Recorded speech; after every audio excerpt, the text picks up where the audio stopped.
One of the things that has me excited about the Thor lately is how it's starting to become something of its own platform.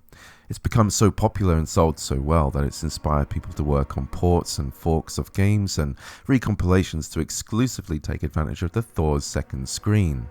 And that's just on top of all the work people have done with dual screen front ends and apps that offer additional functionality such as making Yard, which I covered in my last video and has been updated even more since.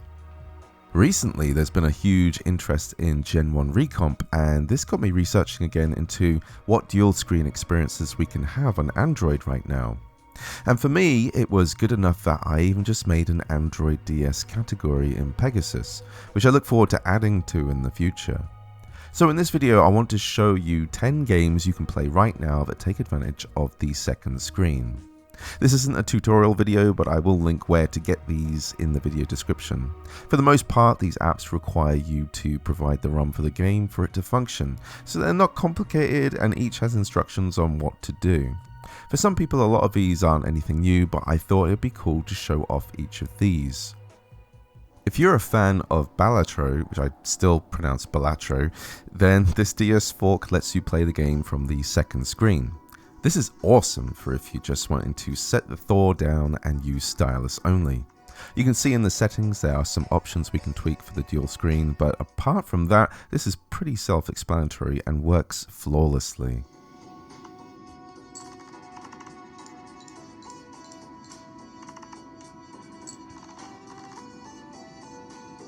The recompilation of Banjo-Kazooie lets us play the game at a higher frame rate and utilizing the whole screen. It even lets you apply mods if there's any that you're interested in trying.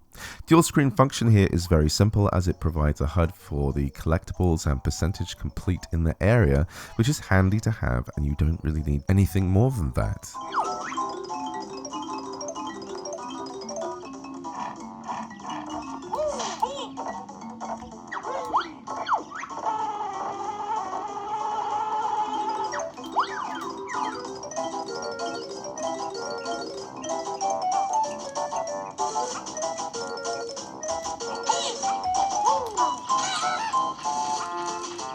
Here I'll be showing Doom 2, but with UZDoom here you can use other WODs if you like. This one was a little more problematic to set up. Just make sure you choose your WOD from here, and at the bottom of these settings I changed the path to the user folder here to one I made on the internal storage to avoid the Android data folders. When running a game, it will come up with an error saying it can't find a folder location. Make a note of this and go to your user folder and create the necessary folders missing, and then the game should work fine. And with this dual screen version, you can see that the HUD and map are on the bottom screen, which leaves the top screen nice and clean for all the bloody action you're going to get into. I was actually hoping to see if Brutal Doom could work like this, but I don't think that's possible.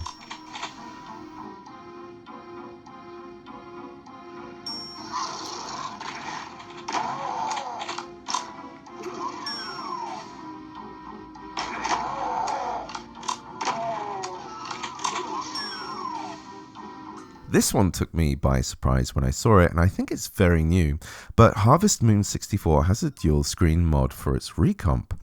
I never played the N64 version, and I believe it's the creator's vision for what they wanted Harvest Moon to be since the SNES and Game Boy versions, so I always thought I'd play it someday.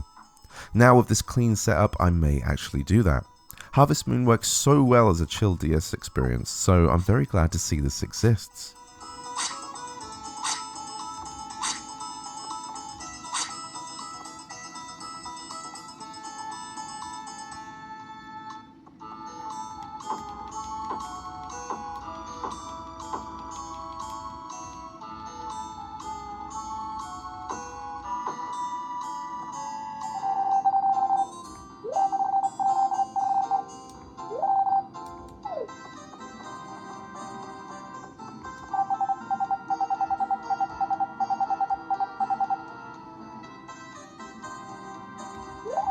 This is the big one at the moment, which is a recompilation of Pokémon Red, Blue and Yellow.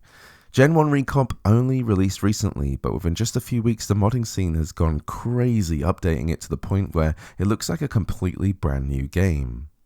These are the mods I'm currently using, and the big ones are constantly being updated, to the point where one of the mods with cool weather effects isn't compatible with the Voxer mod right now, so I rolled it back to a version that does work for it.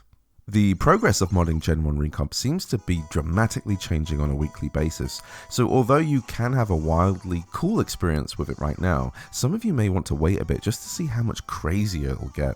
Personally, I'd like a mod to replace the music and sound, and I'd bet money someone is thinking about doing that too. There's a bunch to unpack here, and I'm not planning to make a tutorial of this, but I'll leave links to obtain some of these mods.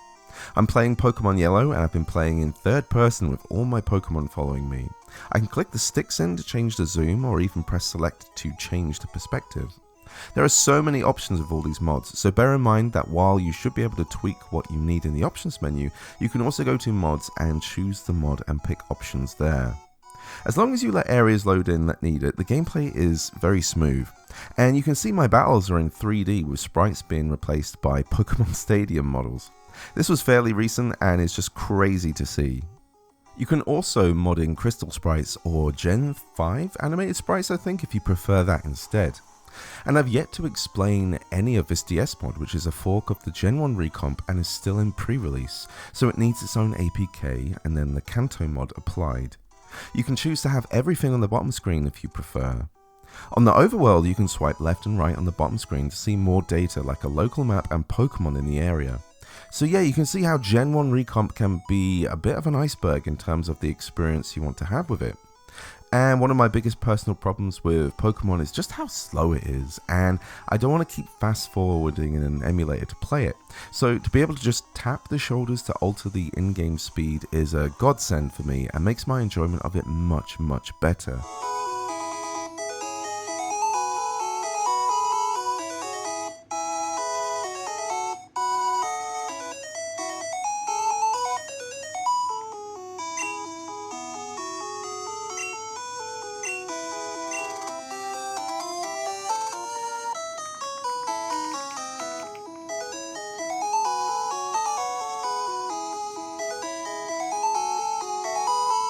This also seems fairly new, and it's Super Metroid with dual screen support, which is an awesome idea. I was very surprised to see this, and I'd love to see this with the GBA Metroid games as well. The fact that it updates as you play and handily lets you quickly change suit parts and see your ammo counts is great, but just seeing your map at any time is always a great DS feature.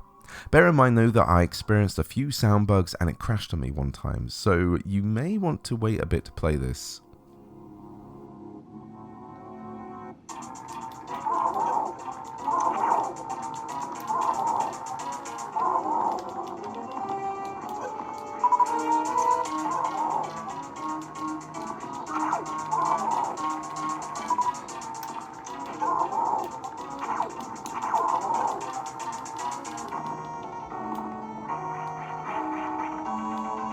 This dual screen version of Morrowind is not new and not really something I'm interested in, but it's absolutely worth showing off. With this game, like Balatro, you have to use your own game files that are installed and moved to your Android device. I've played Oblivion and Skyrim, so I probably should try this since it's still a highly praised entry in the Elder Scrolls series. Plus that Jeremy Soule music is just so unique and iconic. I think it's so important for a game series to have a memorable and one-of-a-kind soundtrack.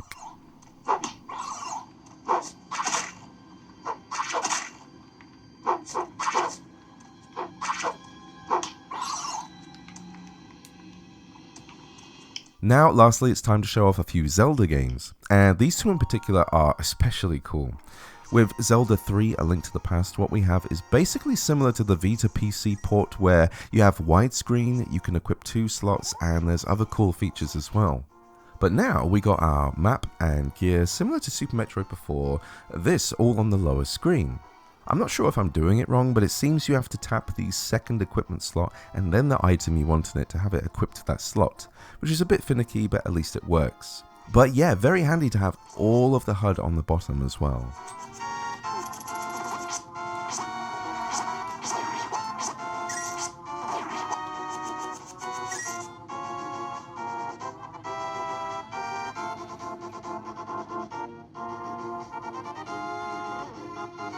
And similarly to this, we also have Project Picori, and this is a port of the Minish Cap with very similar functionality.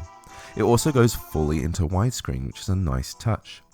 This one's aesthetic is very nice and it feels like it belongs with the top screen, which I appreciate. And being able to remove the HUD gives the top screen a very clean look. This is a Zelda I still have never fully finished. I recently mentioned I was playing Majora's Mask 3D properly for the first time and I finally got around to finishing it. So now I can say I've beaten both the N64 and 3DS versions. So maybe it's finally time I got round to Minish Cap.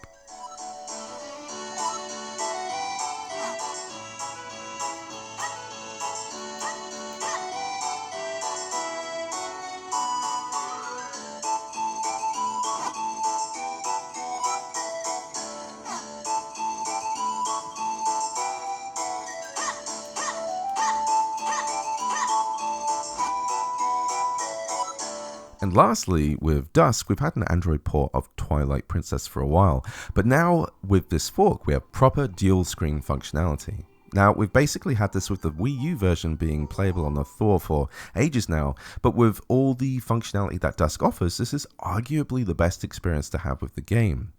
The DS screen here reminds me a bit more of Majora's Mask 3D with its additional item slots.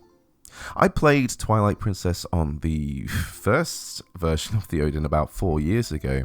I remember playing it with Dolphin MMJR during one of our hottest summers here in the UK, and yeah, it's crazy that I've still been making videos for this channel.